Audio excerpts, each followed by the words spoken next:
네, 우리 성도 여러분 환영합니다. 2020년 9월 13번째 날입니다. 오늘도 우리 살아계신 하나님, 우리들의 아버지 앞에 하나님 기뻐하시는 그런 귀한 예배로 함께 올려드릴 수 있게 되기를 바랍니다. 우리 다 같이 묵사하심으로 2020년 9월 13일 주일 예배 하나님 앞에 올리겠습니다.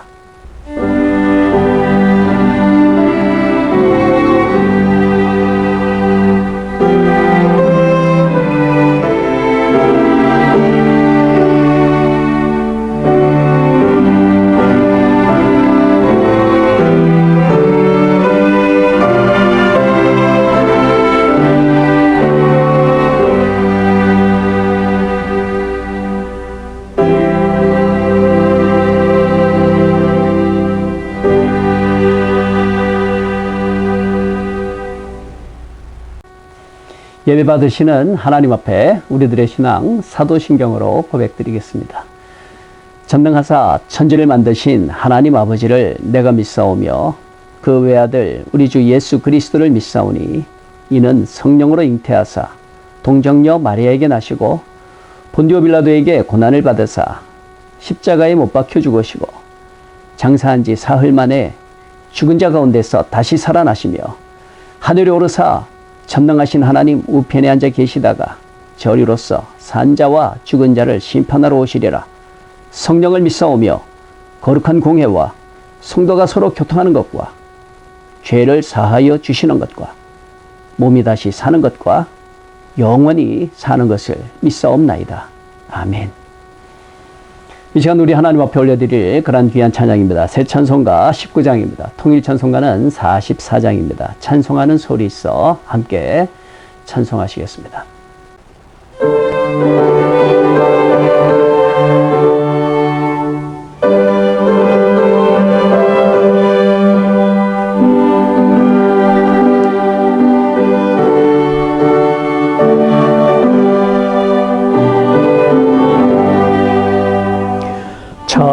찬송하는 소리 있어 사람 기뻐하도다. 하늘 아버지의 이름 거룩하도다. 세상 사람 찬양하자. 거룩하신 하나님께 할렐루야 할렐루야 할렐루야 아멘. 하나님의 나라 권세 영원토록 있도다. 하나님의 영광 나라 거룩하도다. 하늘 보좌 계신 주님 세상 주관하시도다.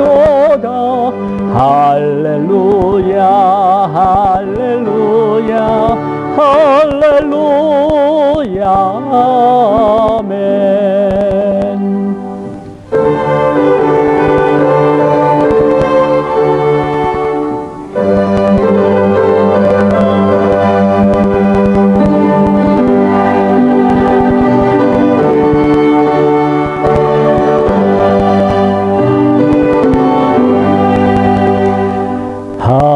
하나님의 크신 섭리 그 뜻대로 되도다. 우리 아버지의 뜻은 거룩하도다. 주여 속히 임하셔서 기쁜 나를 주옵소서. 할렐루야 할렐루야 할렐루야 아멘 아멘.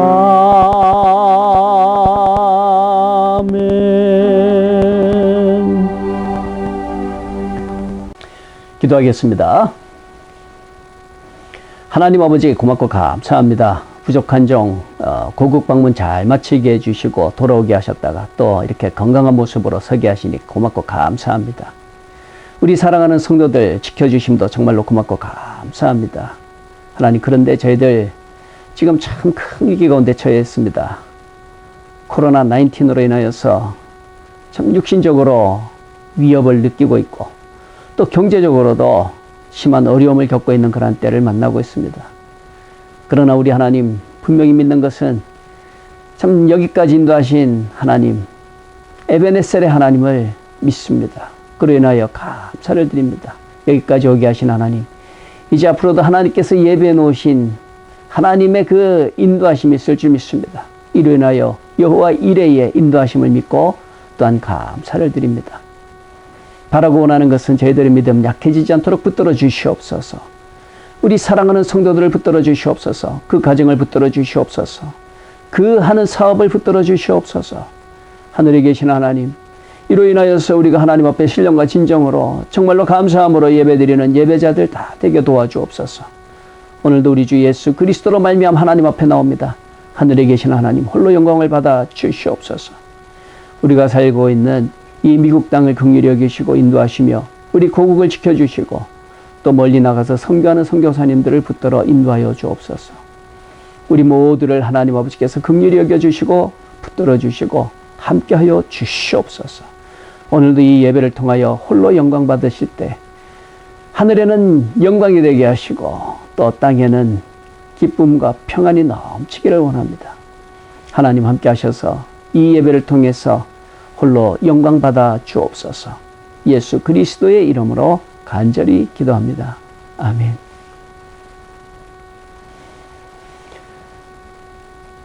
네, 이 시간에는 하나님 앞에 올려드리는 그러한 귀한 찬양의 연주 있겠습니다. The heavens are telling from the creation. 이 세상 모든 만물로 인하여서 참 이 하늘에서 말씀하고 계시도다라는 그러한 제목입니다. 이 시간에 하나님 앞에 올려드리는 귀한 찬양 연주의 시간 있겠습니다.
하나님의 말씀 봉독합니다. 하나님의 말씀 고린도후서입니다. 고린도후서 1장입니다. 고린도후서 1장 3절에서 6절에 있는 말씀입니다.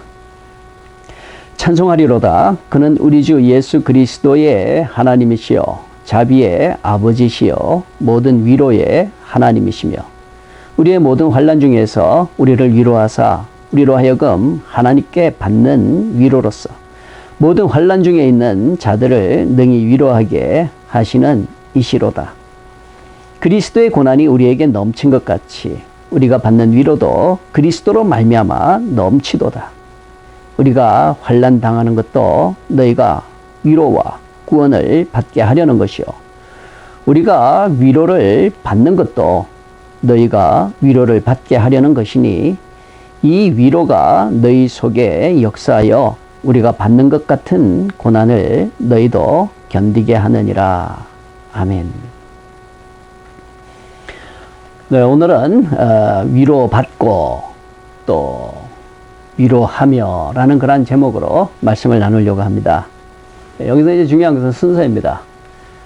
위로하고 위로받고가 아니라 위로받고 위로하고, 이 순서가 중요한 것입니다. 왜 그 순서가 중요한가 하면 한번 생각을 해보세요. 이 위로를 받지 못한 사람이 누군가를 위로한다고 한번 생각을 해보세요.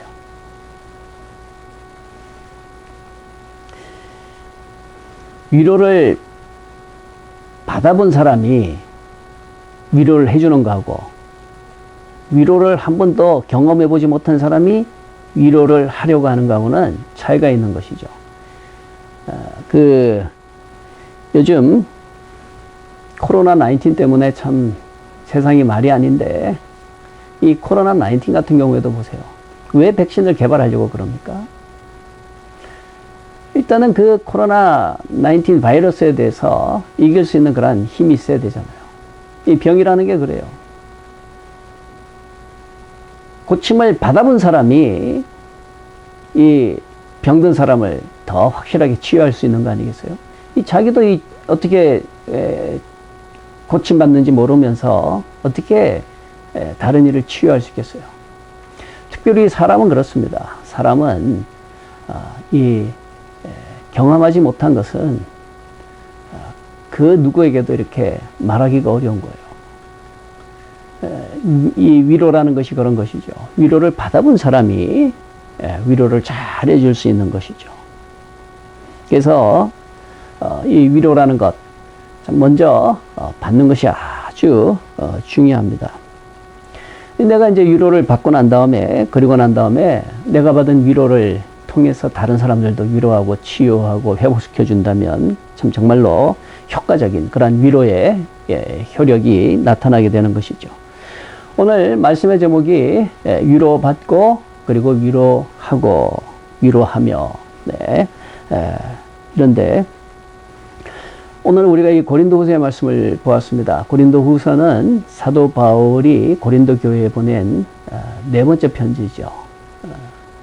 그래서 전체적으로 이 고린도 교회에 네 번의 편지를 보내는데, 그 중에 우리가 보고 있는 것이 고린도 전서 두 번째 편지이고, 그리고 오늘 우리가 본 고린도후서 네 번째 편지, 이렇게 되는 것이죠.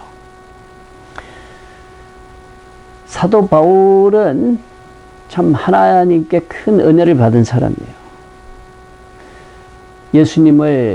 부활하신 예수님을 본 사람이에요. 부활하신 예수님의 음성을 들은 사람입니다. 그래서 예수님께 직접 사도로 부름받은 그런 인물이죠. 또 받은 선물도 많았습니다. 은사가 많았어요. 사도행전 14장의 말씀을 보면 사도 바울에 대해서 이렇게 말씀합니다. 사도행전 14장 3절 이하의 말씀을 보시면 두 사도가, 사도 바울하고 바나바를 일컫는 것입니다. 두 사도가 오래 있어 주를 힘입어 담대히 말하니 주께서 그들의 손으로 표적과 기사를 행하게 하여 주사 자기 은혜의 말씀을 증언하게 하시니라고 했습니다. 네, 여기 보세요. 주께서 그들의 손으로 표적과 기사를 행하게 하여 주셨다. 그들의 손으로 이 표적과 기사, 정말로 많은 표적이 나타나게 하셨고 또 기적이 일어나도록 그렇게 하셨다는 것이죠.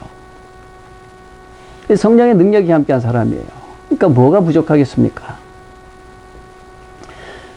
사도행전 14장에 있는 말씀 계속해서 보면 그 루스드라라고 하는 그 지역에서 사역하던 내용이 소개되고 있는데, 그곳에서 한 다리를 못 쓰는 그런 불구자를 만나게 되죠. 이 사람은 나면서부터 불구자가 된 사람이에요. 한 번도 일어나 걸어 본 적이 없는 사람이라고 소개하고 있습니다. 근데 그런 사람을 향해서 담대하게 외칩니다. 네 발로 똑바로 일어서라. 네 발로 그냥 대충 일어서는 게 아니에요. 바로 일어서라. 바로 일어나. Stand upright. on your feet. 누구 뭐 부축해가지고 도움받아서 서는 게 아니라 네가 네 스스로 네 발로 똑바로 그냥 딱 서라 라고 그렇게 사도 바울이 명령하듯이 그렇게 말을 하죠. 그러니까 어떻게 되는 거? 그 사람이 일어나 걷는지라 라고 했습니다. 놀라운 역사인 것이죠. 엄청난 역사인 것이죠. 이런 역사를 보고 난 다음에 그것을 본 사람들이 이제 이 바나바를 제우스라고 그러고 바울을 이 헤르메스, 제우스를 대변하는 그 말자라는 그런 신이죠. 막 신처럼 이렇게 떠받들었다라고 그렇게 성경에서 기록하고 있죠. 이처럼 사도 바울에게는 많은 능력이 있었고 하나님이 함께 하시는 그러한 함께 하심의 표적이 있었던 사람이에요. 그러면 그 정도 됐으면 뭐 아무 걱정 없이 그렇게 잘 살 수 있지 않겠어요? 그렇지만 그렇지 않아요. 사도 바울 역시 위로가 필요한 사람이었던 거예요. 오늘 본문 4절에 있는 말씀을 보세요. 우리의 모든 환난 중에서 우리를 위로하사 우리로 하여금 하나님께 받는 위로로서 모든 환난 중에 있는 자들을 능히 위로하게 하시는 이시로다. 여기 나오죠. 사도 바울은 먼저 위로하는 사람이 아니라 위로받는 사람이었던 거예요. 위로를 받았던 사람인 거예요.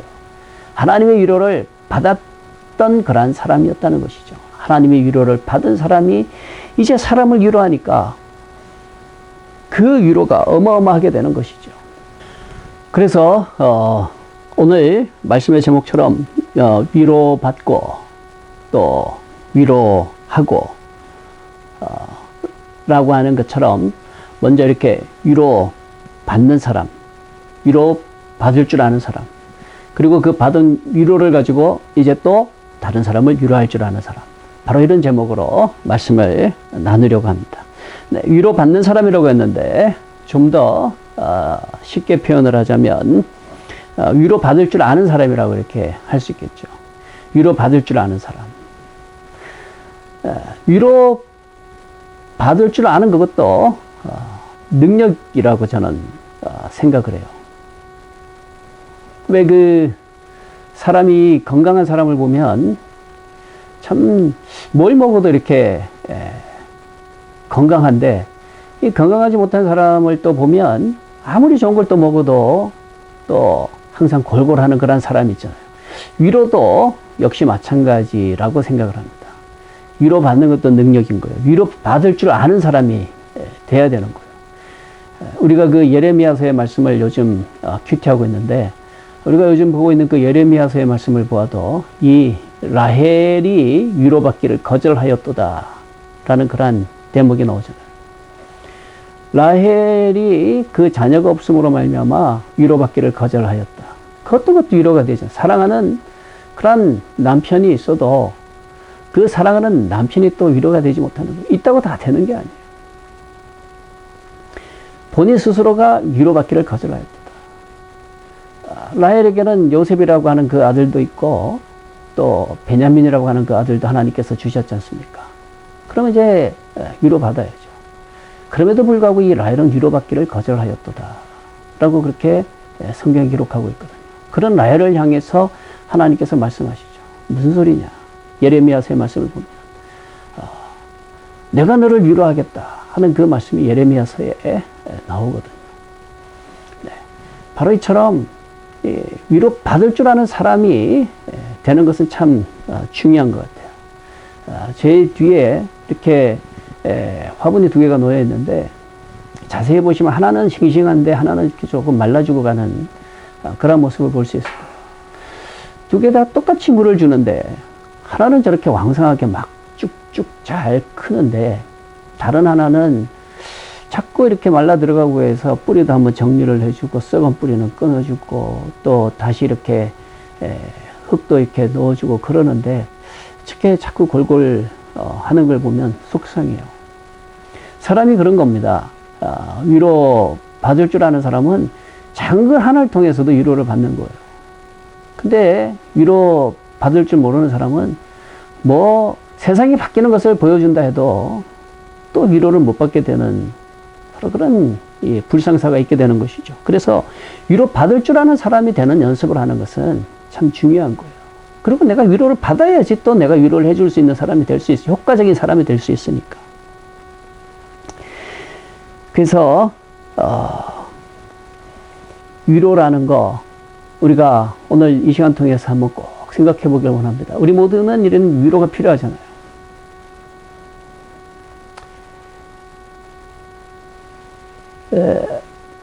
근데 이 위로받는 데 있어서도 소위 세상적인 위로가 있는가 하면 이 신령한 그러한 믿음 세계에서의 그 믿음의 위로라는 게 있어요. 근데 확실한 것은 세상적인 위로보다는 믿음의 위로를 받을 줄 아는 사람이 세상에서도 아주 위로를 잘 받을 줄 아는 그러한 위로에 능한 그러한 사람이 되는 거예요. 세상적인 위로를 한번 생각을 해볼까요? 세상적인 위로는 어떤 게 위로가 될 수 있을까요? 뭐 요즘 이 시대는 돈이겠죠. 돈이고 또 어떤 권력이겠죠. 힘이라고 하는 거죠. 그래서 돈 있고 권력 있으면 많은 위로가 되겠죠. 근데 어떤 극한 어려움에 빠졌을 때는 이런 돈이 해결해 주지 못하고 권력이 해결해 주지 못하는 그런 경우가 있다는 거예요. 한계가 있다는 것이죠. 돈이 위로가 되지 못하는 그런 경우가 있다는 거예요. 또 어떤 권력이 위로가 되지 못하는 경우도 있다는 거예요. 오히려 힘이 있어서 더 힘들어지는, 돈이 너무 많아서 힘들어지는 그런 경우도 있다는 거예요. 근데 이 믿음의 위로는 그렇지가 않아요. 믿음의 위로는 한계가 없는 위로입니다. 끝이 없는 위로예요. 마르지 않는 위로예요. 무궁한 위로가 되는 것이 바로 이 믿음의 위로인 줄 믿으시기 바랍니다. 바로 이 믿음의 위로는 하나님의 위로예요. 하나님이 위로하시는 그 위로를 받는 거예요. 사도 바울이 이런 사람이었죠. 하나님이 위로하시는 그 위로를 받을 줄 아는 사람이 사도 바울이었던 거예요. 그리고 또 성경에 보면 하나님의 위로를 잘 받는 유명한 사람이 하나 있습니다. 그 사람이 누군가 하면 다윗이에요. 요즘 우리가 그 성경 읽기표 따라서 시편 보고 있지 않습니까? 그래서 요 지난 주간에 우리가 이 시편 48편부터 해가지고 오늘까지 하면 이제 59편까지 이렇게 쭉 보는데 그 사이에서도 한번 보세요. 이 다윗의 구구절절한 그런 기도가 얼마나 많이 나오는지 몰라요. 예를 들면 시편 51편 같은 경우에 제목이 이렇게 붙여져 있잖아요.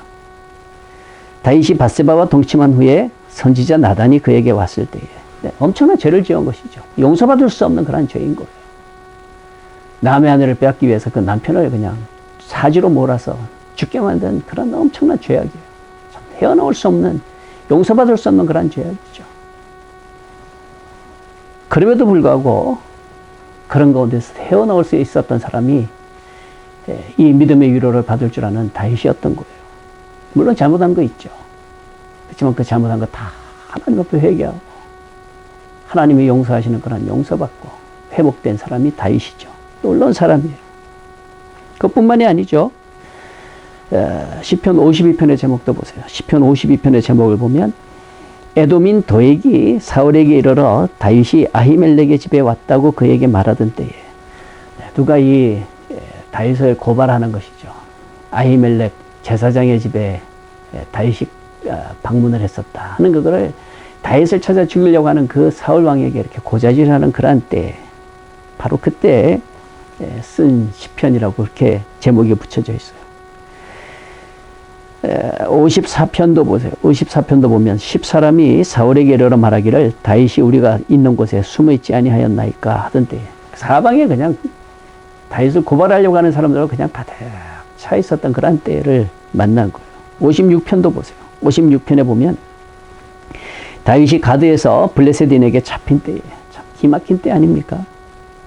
57편도 보세요. 다윗이 사울을 피하여 굴에 있던 때에.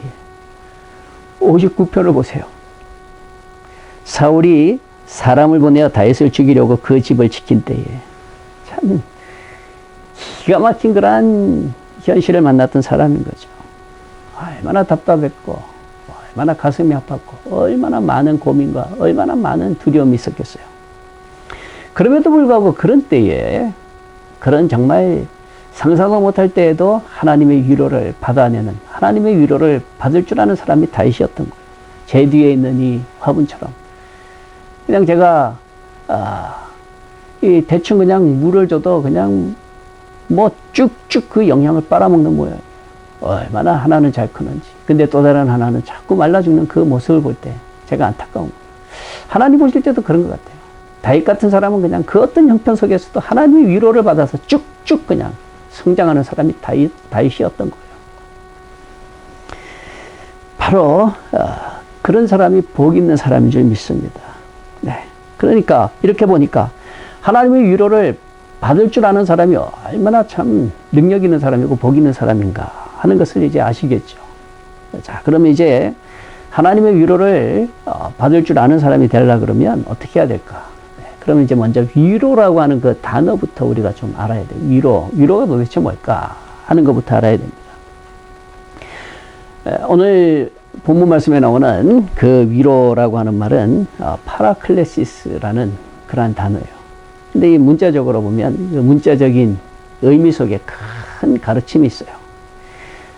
파라클레시스라고 하는 그 단어의 뜻은 뭔가 하면 바로 옆에서 부른다라는 그런 뜻이에요. 바로 옆에서 부른다. 옆에서 부른다. 저 멀리서 부르는 것이 아니라 곁에서 부르다. 바로 그게 클레시스의 그 문자적인 그런 의미예요. 위로가 바로 이런 뜻이니까 위로를 잘 받는 사람이 되려 그러면 이제 우리는 두 가지를 생각해야 돼요. 첫 번째는 뭔가 하면 내 옆에 있다 하는 것을 감지할 수 있어야 돼요. 내 곁에 계시는구나 하는 이거를 감지할 줄 아는 그런 능력이 있어야 돼요. 그런 사람이 위로를 잘 받게 되는 것입니다. 하나님께서 내 곁에 계시는구나 하는 것을 잘 빨리 알아채고 느끼는 거, 이게 중요한 것이죠. 어떤 사람은 하나님께서 아무리 부르셔도 알아채지 못하는 사람이 있어요. 이 목회를 하다 보면 가끔씩 그런 사람을 봅니다. 참 하나님께서 적극적으로 그 사람을 부르시는데 참 그거를 알아채지 못하는 그런 사람들 보면 가슴이 아파요.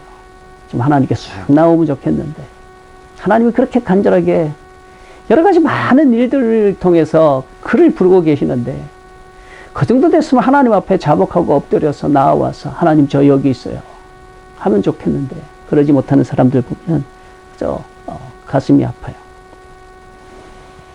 근데 참 저 사람에게는 정말 하나님이 함께 하시지 않는 것 같아. 그러는데도 불구하고 그 사람은 하나님을 향한 확신이 있는 사람, 그런 사람도 있는 거예요. 물론 사람은 처음부터 이 하나님을 확신하고 느낄 수 있는 건 아니에요. 어떤 과정을 통해서 배워가는 것이죠. 알아가는 것이죠. 모세 같은 사람도 보세요. 모세 같은 그런 유능한 사람도 처음부터 하나님을 안 게 아니죠. 그 떨기나무 불꽃 가운데 임재하신 그 하나님을 눈으로 이렇게 봤지 않습니까? 눈으로 이렇게 보고 또 하나님이 말씀하시는 그 말씀을 귀로 이렇게 듣고 그랬지 않습니까?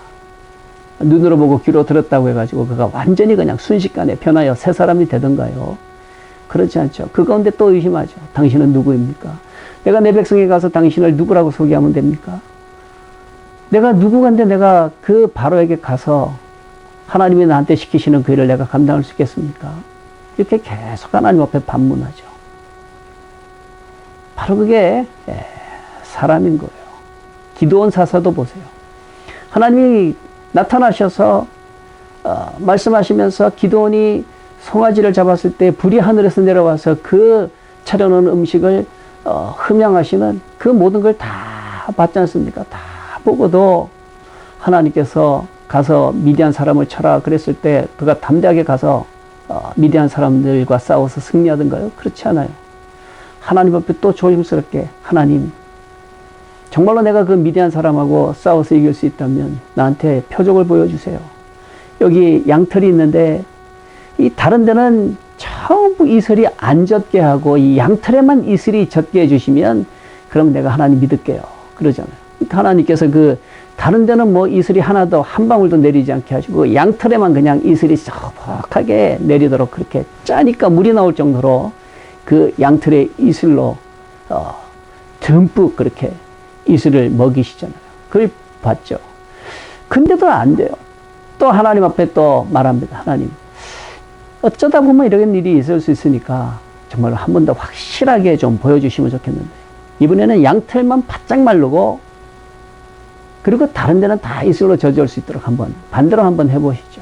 그렇게 또 말하는 것이 연약한 인생인 것이죠. 뭐 이런 과정들을 통해서 이제 하나님을 알아가는 것은 뭐 당연한데, 중요한 것은 그런 과정을 통해서 하나님을 알아가고 하나님이 함께 계심을 느끼고 알게 된다는 것이 중요한 것이거든요. 우리에게도 마찬가지예요. 하나님이 우리와 함께 계심을 우리가 배우고 알아가는 그것이 굉장히 중요한 것입니다. 위로라는 게 바로 그렇다고 그랬죠.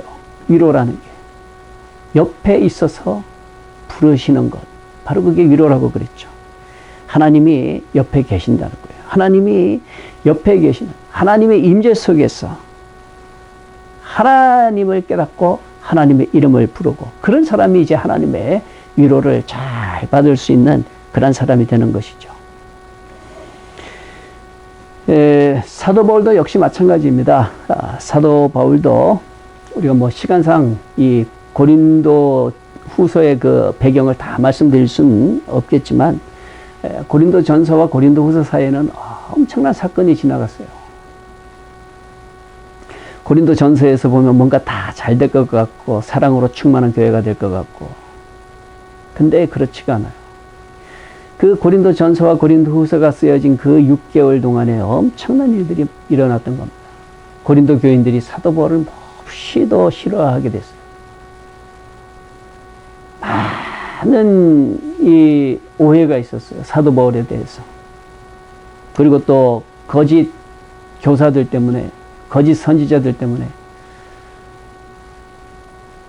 여러 가지로 이 다윗에 대해서 악담하는 그런 소문이 그냥 쫙 퍼져버렸어요. 그래서 사도 바울에게 있어서도 굉장히 참 어려웠던 교회가 바로 이 고린도 교회였던 것입니다. 그래서 이 고린도 교회 때문에 많은 근심을 했던 것이 약간은 드러나요. 고린도 후서의 2장에 있는 말씀 잠깐만 보시면 1절 이하의 말씀을 보세요. 내가 다시는 너희에게 근심 중에 나아가지 아니하기로 스스로 결심하였노니, 내가 너희를 근심하게 한다면 내가 근심하게 한 자밖에 나를 기쁘게 할 자가 누구냐. 네. 다시는 내가 근심 가운데 나아가지 않기를 원한다 라고 그렇게 말하죠. 내가 결심했다. 스스로 결심했다. 얼마나 많은 걱정을 했고 얼마나 많은 근심을 했는지 몰라요. 그런데 이런 근심 가운데서도 다시 일어날 수 있도록 한 결정적인 그 이유와 역할이 뭔가 하면 바로 하나님의 위로 때문에 그런 것이죠. 하나님이 함께 하심 때문에 그런 거예요. 하나님이 함께 하셨어.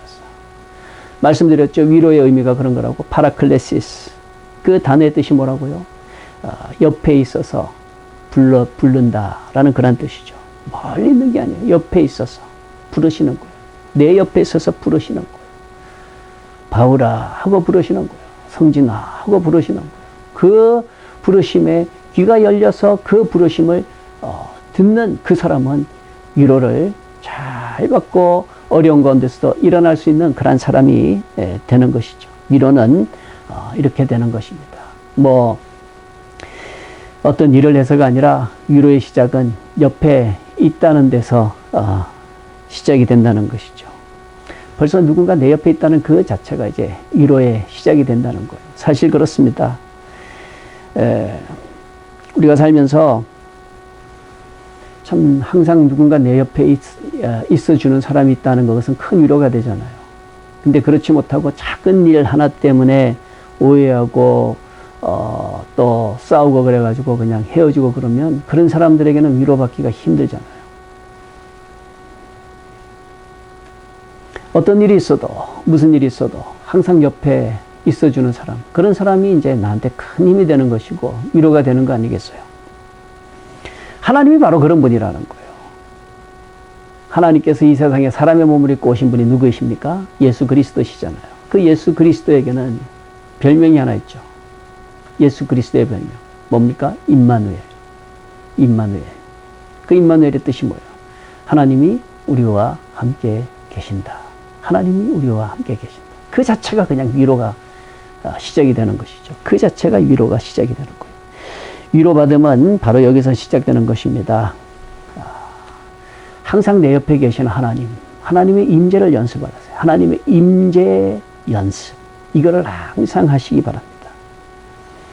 내 옆에 계셔서, 내 옆에 임재하셔서 내게 말씀하시는 하나님. 이거를 연습하시라는 거예요. 이게 도대체 뭔 말일까? 하나님은 우리에게 말씀하고 계세요. 하나님은 항상 말씀하고 계십니다. 근데 이제 우리가 못 듣는 것이죠. 못 깨닫는 것이죠. 왜 그럴까요? 한 예를 들어보겠습니다. 자, 우리 주변에 영어 쓰는 사람이 없습니까? 온 천지에 영어 쓰는 사람이죠. 근데 못 알아듣잖아요. 못 알아듣는 말이 너무 많잖아요. 누구의 문제입니까? 영어가 없어서 그렇습니까? 영어 쓰는 사람이 없어서 그래요?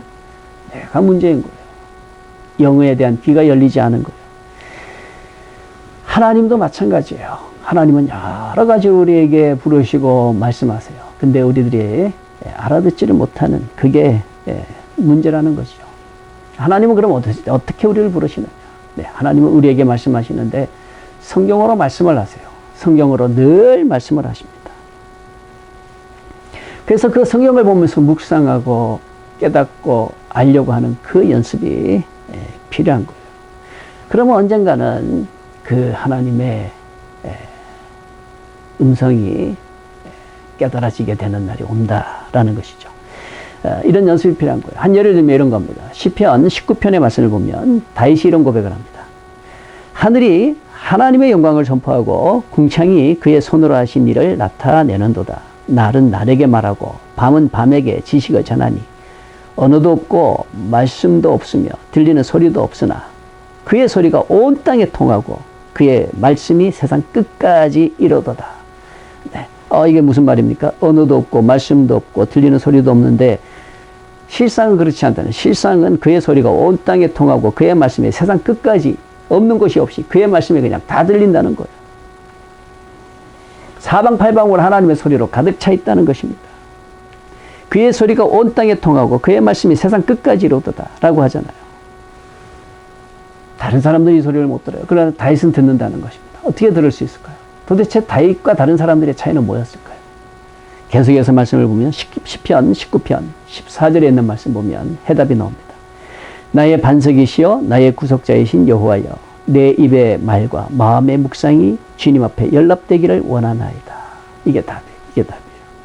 나의 반석이시여 나의 구속자이신 여호와여 내 입의 말과 마음의 묵상이 주님 앞에 연락되기를 원하나이다. 여기 보면 묵상 거기에 표시가 하나 있죠. 묵상이라는 말은 작은 소리로 이렇게 읊조린다라는 그런 뜻을 가지고 있거든요. 그러니까 다윗의 그 관심이 하나님의 말씀에 있었던 거예요. 하나님의 말씀을 입으로 고백하고 또 암송하고 막 그런 노력이 있었던 거예요. 그런 가운데 이제 하나님의 소리가 들리기 시작했다라는 것이죠. 네, 바로 이런 연습이 필요한 것입니다. 우리가 매주 하나님의 말씀을 읽으십시오. 또 큐티하십시오. 묵상하십시오. 뭐 이런 이유가 다 있어요. 그런 매일 같은 연습을 통해서 우리는 하나님의 음성을 들어가는 그런 연습을 하는 것이죠. 그리고 언젠가는 정말로 필요할 때 하나님의 뜻이 무엇인지 깨달아 알게 되는 것이죠. 그게 뭔가 하면 하나님의 말씀을 듣는 거예요. 하나님의 말씀을 알아듣는 거예요. 자, 바로 이런 내용입니다. 위로라는 것이 바로 옆에서 말씀하신다, 부르신다. 그게 위로의 뜻 아닙니까? 하나님이 내 옆에 계시고 하나님이 내 곁에서 말씀하시는 것을 느끼고 임재를 경험하고 말씀하시는 그 말씀의 뜻을 깨달아 알고 바로 그럴 때에 그런 사람은 하나님의 위로를 받는 사람이 되는 것이죠. 자, 이런 가운데 이제 하나 더 나아가서 이제 위로를 받을 줄 아는 사람이 됐다면 또 이제 위로할 줄 아는 사람도 돼야 되겠죠. 그럼 어떻게 해야 되겠습니까? 하나님께 배운 그대로 하면 되는 거예요. 위로의 시작은 뭡니까? 네, 옆에 있어 주는 거예요. 옆에 있어 주는 거. 옆에 있어 주는 데서 이제 위로가 시작이 되는 거예요. 우리 성도 여러분들이 다 이런 사람들 될 수 있게 되기를 바랍니다.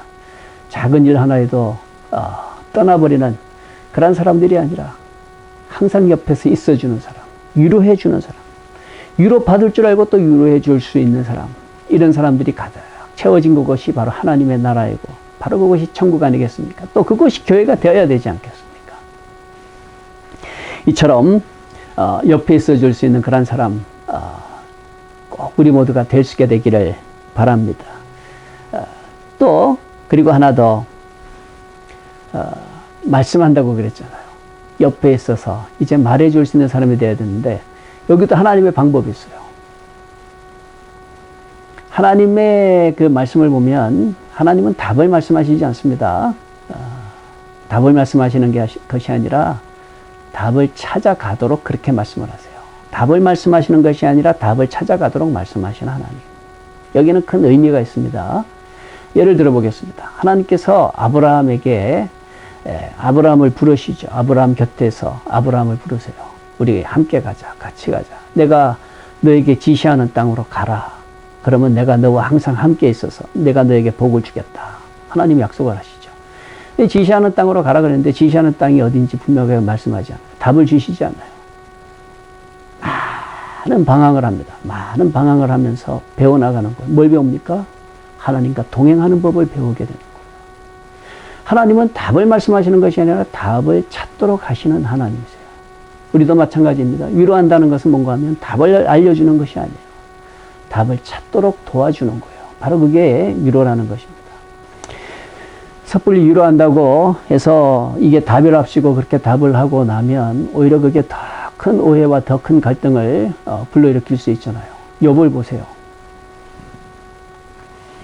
욥의 그 입문을 말문을 열게 한 것이 친구들입니다. 그 어려운 가운데 닫혀있던 그 입의 문을 열도록 한 게 친구들이에요. 그 친구들이 잘한 겁니다. 그 욥의 이 닫혔던 말문이 열리도록 며칠이 걸렸는가 하면 엿새가 걸렸어요. 엿새.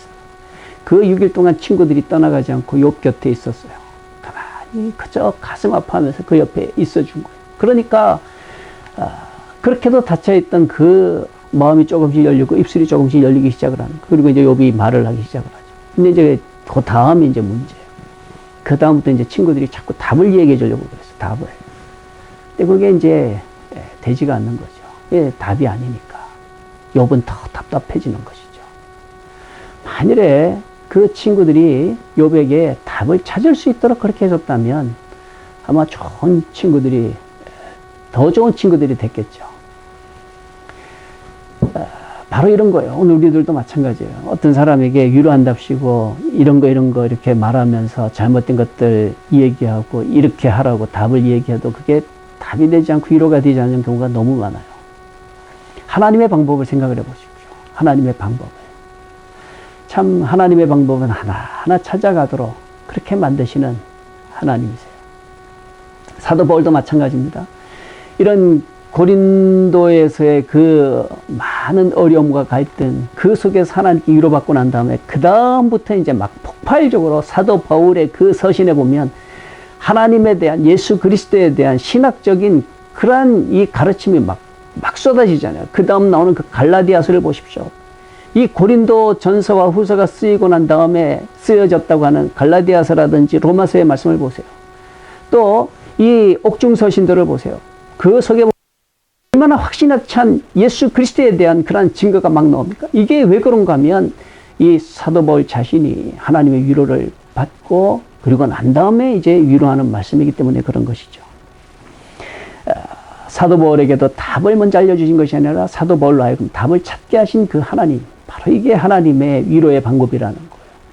이런 방법으로 저와 여러분도 참 우리 교우들 간에 또 가정 속에서도 자녀를 대할 때에도 물론 답은 알고 있어도 상대방이 스스로 그 답을 좀 더 쉽게 찾을 수 있도록 그렇게 도와줄 수 있는 바로 그런 사람들이 위로 잘하는 그러한 사람이라는 것이죠. 오늘도 이 말씀을 통해서 우리가 위로 잘 받고 그리고 또 위로 잘할 줄 아는 그러한 우리 모두가 될 수 있게 되기를 주님의 이름으로 축원을 드립니다. 기도하시겠습니다. 하나님 감사합니다. 위로받고 또 위로하고 라는 제목으로 말씀을 나누었습니다. 어떤 상황 속에서도 하나님의 위로 잘 받을 줄 아는 우리가 되게 하여 주시고 또 이제 나아가서는 우리 주변에 있는 많은 상한 심령들에게 찾아가서 위로해 줄 수 있는 우리가 다 될 수 있도록 도와주옵소서. 예수 그리스도의 이름으로 간절히 기도합니다. 아멘. 네, 우리 다 같이 찬송하시겠습니다. 찬송가 300장입니다. 새 찬송가 300장, 통일 찬송가 406장, 내 마음이 낙심되며 함께 찬송하시겠습니다.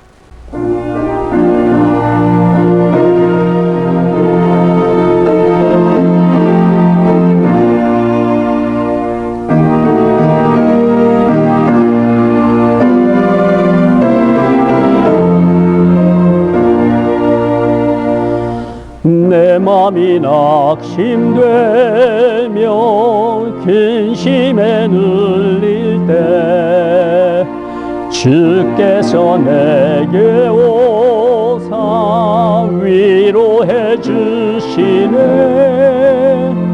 가는 길 캄캄하고 괴로운 마느라 주께서 함께하며 내 짐을 지시네. 긴 해가 내게 족하네. 긴 해가 족하네. 이 괴로운 세상 나 지날 때 긴 해가 족하네. 희망이 사라지고 친구 날 버릴 때 주 내게 속삭이며 새 희망 주시네. 싸움이 맹렬하여 두려워 떨 때에 승리의 왕이 되신 춤성 들리네. 긴 해가 내게 족하네. 긴 해가 족하네. 이 괴로운 세상 지내 긴 해가 족하네. 엄밀히 가득 차고 눈물이 흐를 때 주 나의 곁에 오사 위로해 주시네. 환난이 닥쳐와서 어려움 당할 때 주님의 능력이 원수를 이기네. 긴 해가 내게 족하네. 긴 해가 족하네. 이 괴로운 세상 지날 때 긴 해가 족하네. 네, 광고 말씀드리겠습니다. 저는 이번 주까지 부친 장례 문제로 한국을 방문했다가 이제 돌아와서 이제 한 주 지나고 이제 두 번째 주간으로 이렇게 지내고 있습니다. 이번 주까지 이렇게 잘 격리 중에 있는데 우리 성도들한테 계속해서 지금까지 이렇게 건강한데 계속해서 건강할 수 있도록 기도해 주시고 저도 우리 성도를 위해서 또 기도하도록 하겠습니다. 피차간에 항상 기도에 힘쓸 수 있게 되기를 바랍니다. 또 말씀에 은혜 받으셨다면 우리 교회 웹사이트 있죠? chicago-trinity.org.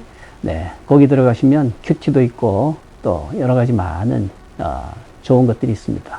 들어가셔서 보시고 또 주변에도 소개하셔서 전도에 잘 활용해 주시기를 바랍니다. 네, 이제 축도하시고 예배 마치겠습니다. 예배 마치고 난 다음에는 우리 트리니티 오케스트라 어찌하여야 예전에 녹화했었던 것인데 다시 한번 우리가 보면서 또 은혜 받는 시간 되기를 바랍니다. 네, 축도하심으로 예배 폐하도록 하겠습니다. 지금은 우리 주 예수 그리스도의 무한하신 은혜와 하나님 아버지의 지극하신 사랑하심과 성령님의 감화하시고 감동하심이 우리 사랑하는 성도들 한 명 한 명 위에 그 가족 위에 하는 인류에 영원토록 함께 하시기를 간절히 축원하옵나이다. 아멘.